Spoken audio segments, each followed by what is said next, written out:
Baltany did it again. They made a true homage. In my review of their 1926 Oyster homage, I said I actually believe they're making an homage instead of a cash grab ripoff, as they took an obscure and non-hyped watch and recreated it. With this 1921 American, they did the same. Unlike the 1926 Oyster, this one is still being made by Vacheron Constantin, but with prices starting at $20,000, to most people, me included, it is even harder to obtain than the Oyster that hasn't been in production for almost 100 years. And since the American is not really a hyped-up watch that everyone knows about, this is yet another homage I approve. It is available in two variants, and each comes in a couple of colors. The one I got is the cheaper Sea-Gull powered automatic with a small seconds subdial, making it more similar to the original. This one is priced at $169, while they offer another one powered by a Miyota 9039 that has a central seconds hand and costs just under $300.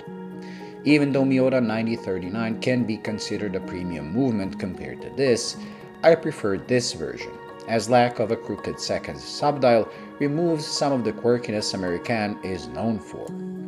At $169, this thing is a bargain. The 1926 Oyster, despite being breathtakingly beautiful, showed its price point when I got it under a macro lens. But this thing not only has an amazing finish for the asking price, but I can easily compare it to watches costing 10 times the price. Foreign materials are kept at a minimum. The highly polished hands and markers are almost flawless. And believe it or not, the seconds hand is actually heat blued. All the printing is also very well executed, while the shimmering sand textured dial looks like it comes from something costing a lot more, and really has to be seen in person to truly appreciate it.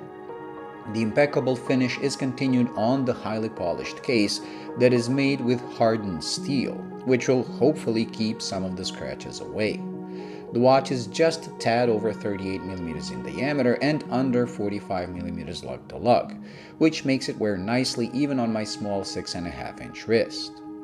Just like the 1926 Oyster, they kept this thin as well. So despite having a domed sapphire crystal and an automatic movement, the total thickness is just 10.3 millimeters, which is quite impressive and makes it sit nice and low, while the fact the crown is in the corner means the already comfortable cushion case becomes even more comfortable, as there is nothing impeding your wrist movement.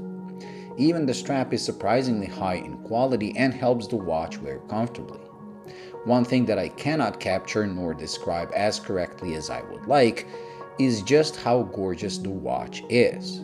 As I said, you really have to see this thing in person to truly appreciate it.